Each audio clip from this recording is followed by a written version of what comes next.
winners. 3 of them are Wise Guy Plays Western Conference Interdivisional Game of the Year. And it's all at offshoreinsiders.com. Welcome to your sports betting podcast for Wednesday, January the 27th. And why don't we start out with who have been the best teams this year to bet over and under in college basketball based on a minimum of 5 lined games. Again, the rankings are based on margin of cover. If a total is 150 and 160 points are scored, that would be plus 10. If 140 points were scored, that would be minus 10. Pretty simple to follow. Long Beach State is going over 6-2 this year by an average of 11.4 points per game. Georgia Tech over 7-4-1 by 10.4 points per game. Wyoming over 9-5-1 by an average of 9.7. Citadel 5-3 over by an average of 9.6. Southern Utah over 8-3 by an average of 9.1. And Robert Morris, or when I went to school outside of Pittsburgh, we called them Bobby Moe. They've gone over 5-3 by an average of 9 points per game. So quite a few over teams this year in college basketball. How about under teams? Fordham has gone under 6 of 8 by an average of 11.1. Portland State under 7-2 by an average of 11.6 points per game.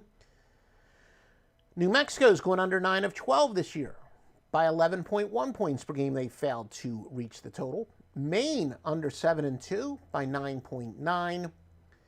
Alabama State under 6-1 by 9.9 as well. Abilene Christian under 7-4. They're playing tonight by an average of 9.5 points per game.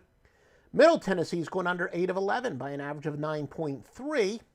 And St. Bonaventure's going under 7 of 9 by an average of 9 points per game. In fact, Cal Poly's also going under by an average of 9 points per game at an 8-3 rate for the season.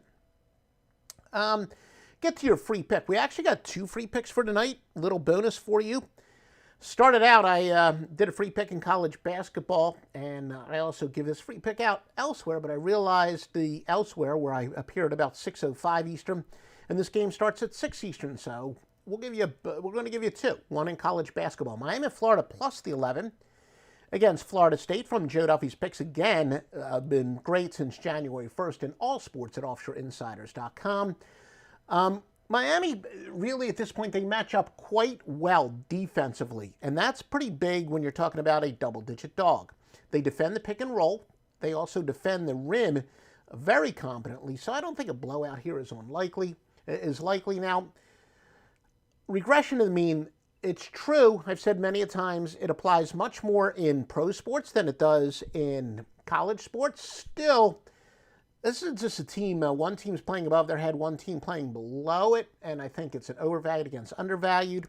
FSU's been shooting the lights out over the last 4 games, ranging from 48% all the way up to 70%, while Miami's shooting just 39% in their last 2, but the three-point shooting especially has been a big difference. I don't think either team's going to maintain it. Florida State's not going to be hitting at the rate they have. Miami of Florida is going to be shooting better than they are when you look at their season-to-date statistics. That says each team should regress more towards the mean. Too big of a spread. Miami of Florida keeps it close.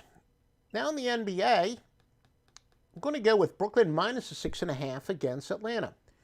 Brooklyn's 2-4 straight up on the road, while Atlanta's 5-3 straight up at home. Yet the Nets are a big away favorite. Yeah, I'm aware they kind of made a big trade the other day, so this is a different Nets team than they've had all year. Some would say a much better team, but again, there's always extenuating circumstances when these anti-splits angles apply. But basically an anti-split angle in which we go with a big road favorite with a much worse away winning percentage than the home team as a home winning percentage is 524, 391, and 22. Also big away favorites versus a team that is fat and happy off of a win, 487, 335, and 16. Big favorites in same season revenge as Brooklyn was held to under 100 points the last time these teams met, which sets up a 835, 693, and 41 revenge angle, but even better since 2013. By the way, I do a restaurant podcast. I don't really listen to my daily podcast here because it's, based on getting stuff out as soon as possible and whatnot. My restaurant podcast, which is, by the way, Atlanta Grubber. Look up the Atlanta Grubber restaurant podcast. Great Atlanta restaurant recommendations. I find myself, I say but too much, so I need to kind of mix that up. Say however. However, big away favorites versus an opponent off of a win, 487, 335, and 16. I think I just said that. The revenge. All right, yeah, road teams that are more rested are 387, 305, and 9.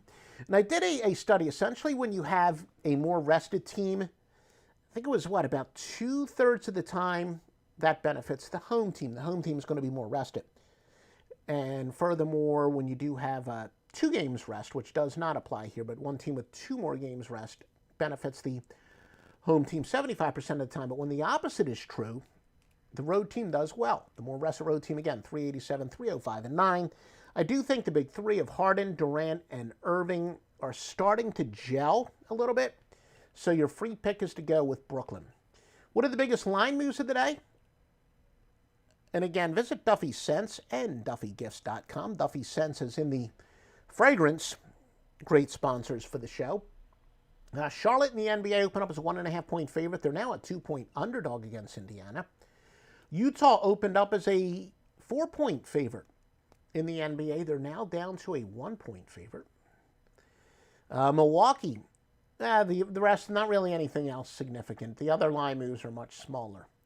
College basketball, a little bit of one. Northwestern State is now a 1.5-point favorite against New Orleans after being a 1-point underdog. Rhode Island opened up as a 5-point favorite to LaSalle. They're now up to 7.